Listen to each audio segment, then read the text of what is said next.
जब royal British Indian army Burma पहुंची थी तब उसे मालूम पड़ा था कि जिस जापानीज आर्मी से लड़ने के लिए उन्हें वहां भेजा गया है वो तो असल में आजाद हिंद फौज है। ऐसा कौन सा देश होगा जो अपने ही मास्टर्स को ऐसे मालाओं से युक्त वाली विदाई देगा जिनकी गुलामी में देश रहा। नेताजी सुभाष चंद्र बोस पूर्ण स्वराज्य चाहते थे, जबकि मोहनदास करमचंद गांधी को आजादी भी मेड इन ब्रिटेन चाहिए थी। अयोध्या के राम मंदिर मुद्दे ने इस अयोध्या के मुद्दे को पीछे धकेल दिया। फिर ये झूठ क्यों चलाया गया कि मोदी सरकार ने सारी फाइल्स डिक्लासिफाई कर दी और जिनके अंतिम संस्कार में 3 लाख लोग होने चाहिए थे वहां सिर्फ 3 लोग थे।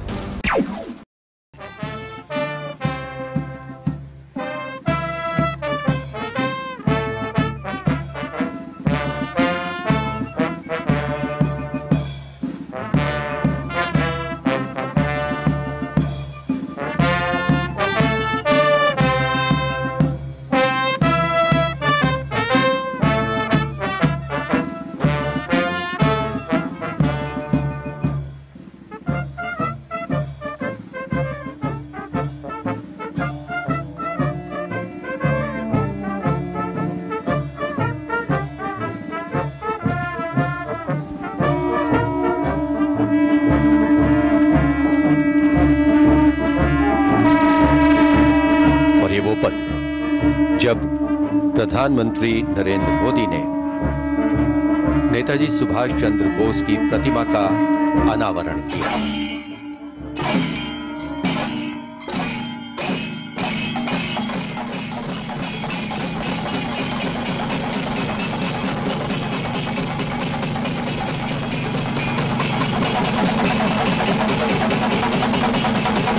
Flowers of gratitude and remembrance. One of the greatest freedom fighters India's ever had.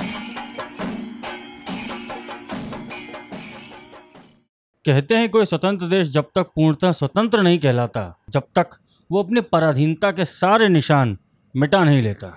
और जब भारत की बात आती है तो सिर्फ इस्लामिक इन्वेडर्स ही नहीं बल्कि ब्रिटिशर्स के कॉलोनियल पास्ट की भी अब भी इतनी जड़ें बाकी हैं इस देश में कि शायद अब भी भारत के हर नागरिक के मन में कहीं ना कहीं डीप डाउन यही कॉलोनियल इंफीरियरिटी कॉम्प्लेक्स भरा हुआ है। कॉमनवेल्थ में आज तक भारत है। क्वीन एलिजाबेथ सेकंड की मृत्यु पर सरकार एक दिन का शोक रखती है, फिर भले ही वो सिर्फ एक फॉर्मेलिटी है और आम जनता को इससे कोई फर्क नहीं पड़ता। मगर जिस रास्ते पर भारत अब आगे बढ़ रहा है वो कर्तव्य पथ अब भी बहुत बाकी है।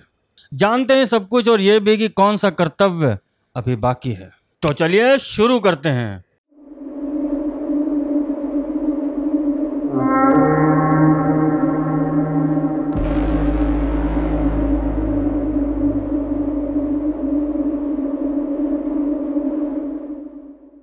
नमस्कार मित्रों, मैं सौरभ और आप देख रहे हैं भारतवर्ष।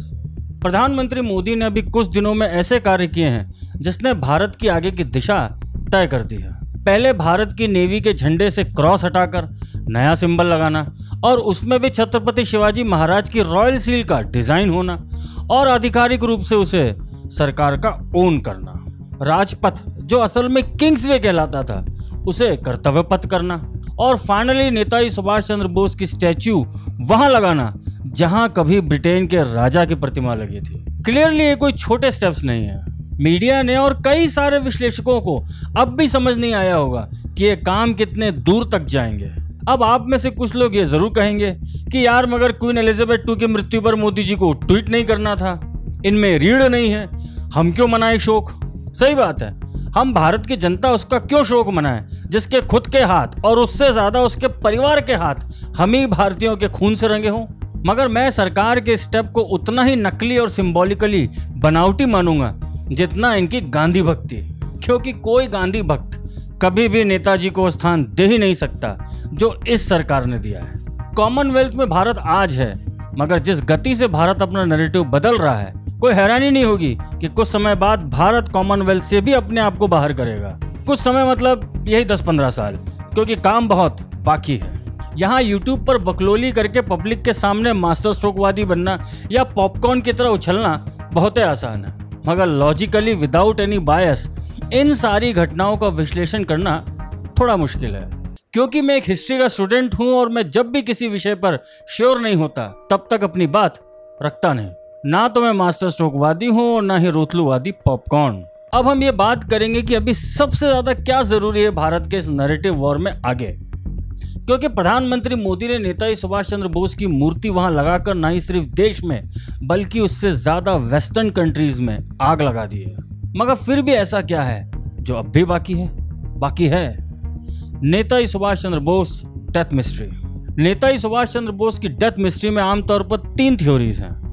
पहली कि वो 1945 में प्लेन क्रैश में मारे गए, जो कि भारत सरकार का ऑफिशियल स्टैंड है, मगर वेरियस कमीशंस में इसी बात पर साफ साफ जवाब देने से यही सरकारें बचती भी आई हैं। अब देखिए, आज भले ही सरकारी तौर पर नेताजी सुभाष चंद्र बोस की डेथ 18 अगस्त 1945 बताई गई है, मगर लेट 90s में अटल बिहारी वाजपेयी सरकार के समय बनी मुखर्जी कमीशन में खुद सरकार ये मान चुकी थी कि नेताजी सुभाष चंद्र बोस की मृत्यु प्लेन क्रैश में नहीं हुई थी। अब ये बात कुछ और है कि जब 2005 में इसी मुखर्जी कमीशन की रिपोर्ट जब संसद में रखी गई, तब भारत सरकार ने ओवरनाइट अपना स्टैंड बदलकर वापस प्लेन क्रैश थ्योरी पर ले आई, क्योंकि उस समय अटल बिहारी वाजपेयी की नहीं, सोनिया माता की मनमोहनी सरकार सेंटर में आ चुकी थी।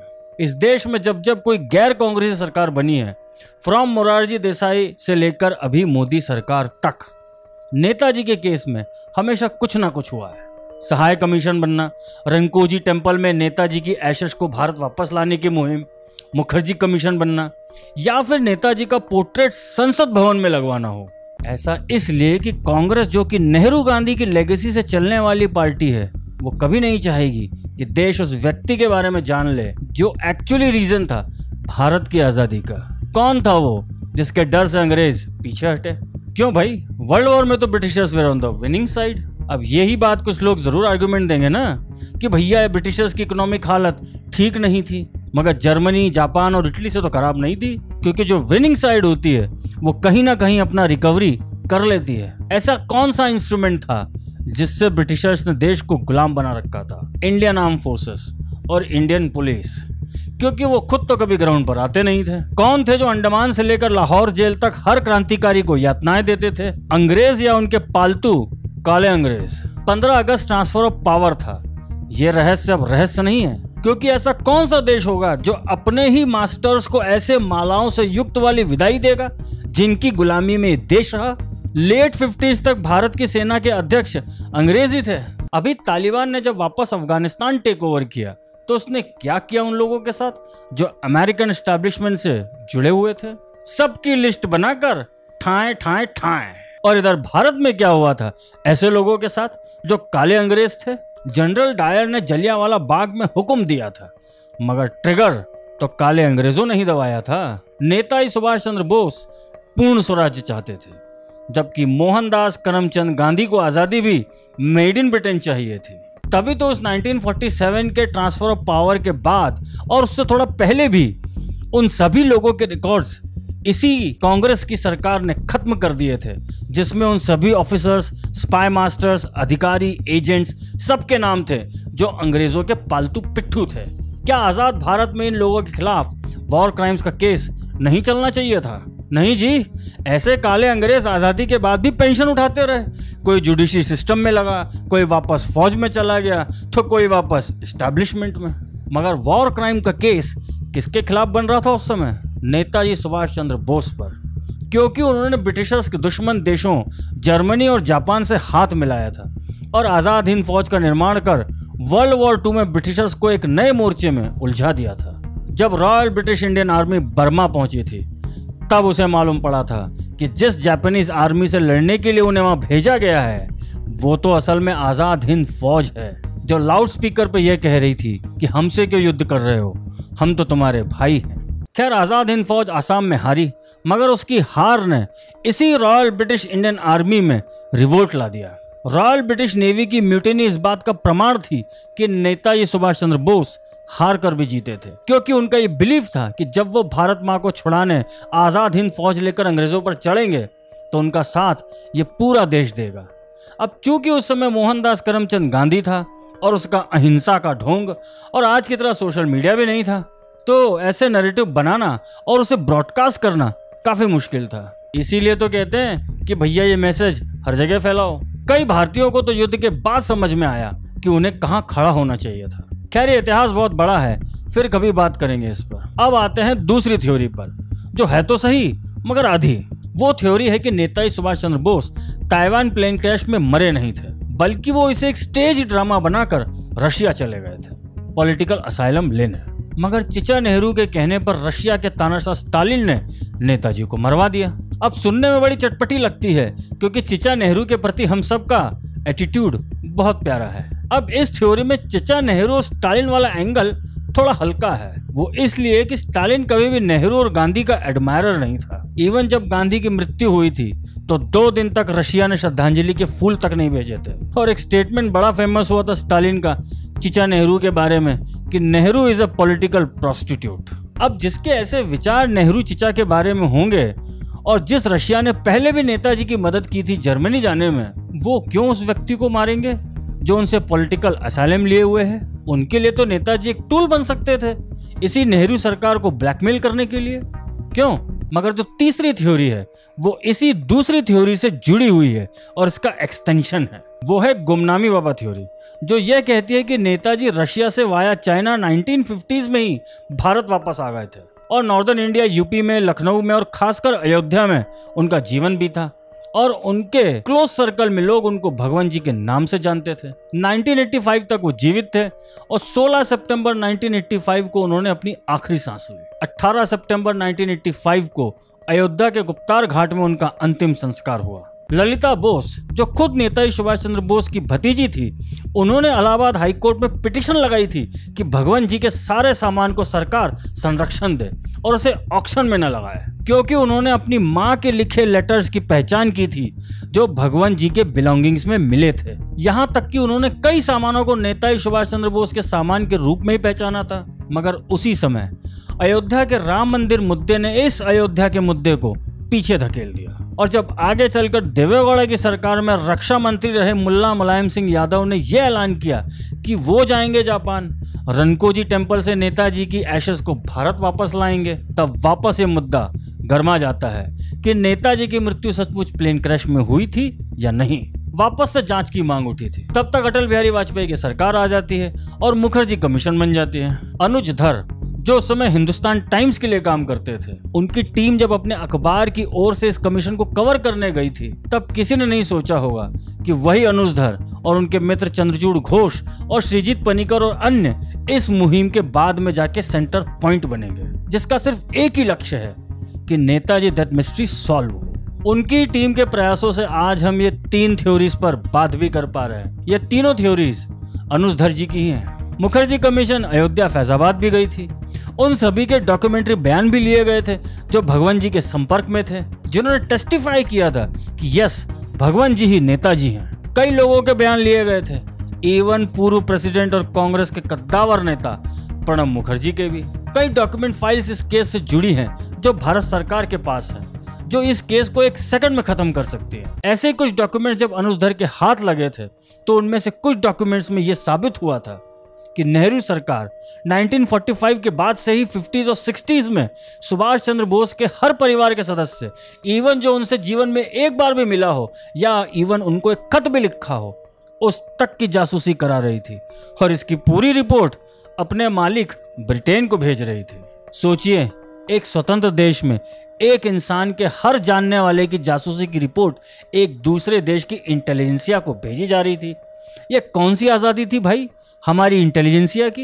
ये तो एक घटना है, ऐसी कई सारी घटना है जो इस बुक में है। मुखर्जी कमीशन की रिपोर्ट का वो फैसला भी है जिसे आज भी लोग गलत तरीके से मिस इंटरप्रेट करते हैं, खासकर वामपंथी। जजमेंट यह आया था कि Netaji Subhash Chandra Bose was not killed in plane crash. Documented evidences and witness accounts proves Bhagwan-ji theory, but there is no clinching evidence that Bhagwan-ji is Netaji Subhash Chandra Bose. अब इस क्लिंचिंग एविडेंस का झोल समझिए।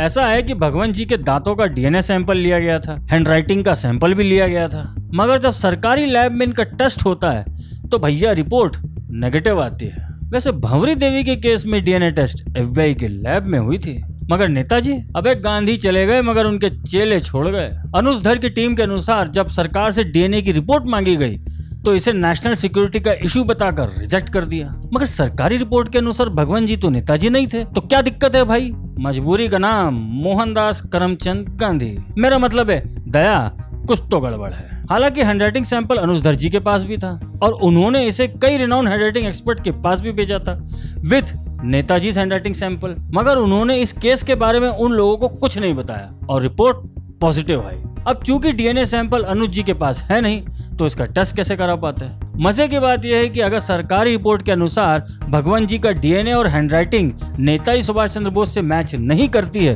तो इन रिपोर्ट को अनुज दर्जी से साझा क्यों नहीं किया जा रहा? क्यों इसे पब्लिक नहीं किया जा रहा? जो इंटेलिजेंस एजेंसीज की क्लासिफाइड फाइल्स डिक्लासिफाई करनी है, उनको क्यों नहीं किया जा रहा है? मोदी सरकार ने भी कुछ फाइल्स को डिक्लासिफाई किया और ममता सरकार ने भी, मगर इंटेलिजेंस की फाइल्स अभी तक क्लासिफाई नहीं हुई हैं। फिर ये झूठ क्यों चलाया गया कि मोदी सरकार ने सारी फाइल्स डिक्लासिफाई कर दी? भाई अब आपने नेताजी सुभाष चंद्र बोस को उस स्टेज पर विराजमान कर दिया है ना, जहां से प्रोजेक्ट हो जाता है कि भारत को आजादी बिना खड़क बिना ढाल नहीं बल्कि नेताजी की तलवार से मिली थी। तो क्यों भारत के हर नागरिक से सत्य का अधिकार छीना जा रहा है?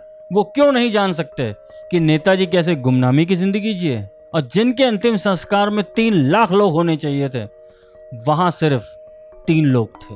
अगर भारत अपने इस सत्य को नहीं पहचानेगा, नहीं मानेगा, तो वो कैसे स्वतंत्र कहलाएगा? मानता हूं पूरा टाइम नरेंद्र मोदी जी गांधी का नाम लेते रहते हैं क्योंकि ये उनकी पॉलिटिकल और इंटरनेशनल लायबिलिटी भी है, मगर जब आपने एक कदम रखा है इसी नैरेटिव को बदलने के लिए, तो फिर इस काम में देरी क्यों? क्या इस देश की जनता अब भी इतनी इमेच्योर है जो ये नहीं समझ पाएगी कि क्यों नेताजी बाहर नहीं आए? वैसे इस वीडियो में इतने कम समय में ये बात समझी नहीं जा सकती और इस केस के लिए एक बहुत बड़े वीडियो की जरूरत है, या फिर यूं कहूं पूरी के पूरे वीडियो की सीरीज की। ये वीडियो सिर्फ एक शुरुआत है मिशन नेताजी टीम को भारतवर्ष की तरफ से एक सपोर्ट की, और यही सपोर्ट हम सभी को देना है इस केस पर। मजबूर करना है सरकार को कि वो इस केस को अपने अंजाम तक पहुंचाए। जैसा कि हम लोगों की आदत होती है ना कि अरे यार अब क्या होगा, सरकारें तो ऐसे ही करती हैं, कुछ नहीं होगा। बस इसी एटीट्यूड से हमें बाहर आना होगा।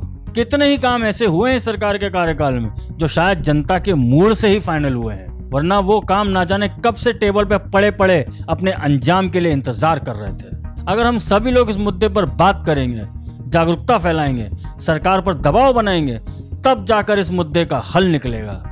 ये वीडियो सिर्फ एक शुरुआत है। आने वाले दिनों में भारतवर्ष पर इस मुद्दे पर कई वीडियोस आएंगे जो आपको इस पूरे केस पर और डिटेल्स देंगे। बहुत सारे राज खुलेंगे, कुछ ऐसे गेस्ट भी आएंगे जो इस केस से डायरेक्ट जुड़े हुए हैं, क्योंकि भारतवर्ष की यही टैगलाइन है, भारत भाग्य विधाता। और अब चलते चलते सोमवार को वाराणसी कोर्ट से एक फैसला आया है ज्ञानवापी मंदिर पे कि मुस्लिम पक्ष की वो दलील, वो याचिका खारिज हुई है जिसमें उन्होंने इस केस को 1991 प्लेसेस ऑफ वर्शिप एक्ट के तहत खारिज करने की मांग की थी। ये हम हिंदुओं के लिए एक जीत है, मगर इससे खुश नहीं होना है क्योंकि लड़ाई अभी बहुत बाकी है। इस जजमेंट से आप युद्ध में सिर्फ आप आए हो, वरना ये युद्ध शुरू होने से पहले खत्म हो जाता। सिंपली बोलो तो लड़ाई अब शुरू हुई है, और वैसे भी उस दिन सोमवार था, भोले बाबा के दिन, तो भविष्य में जीतेंगे भी हम ही। बस हमें सब्र रखना है और इस नैरेटिव वॉर को आगे बढ़ाना है।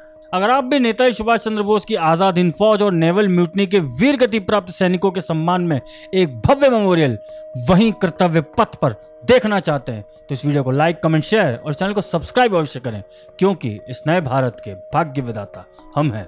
धन्यवाद।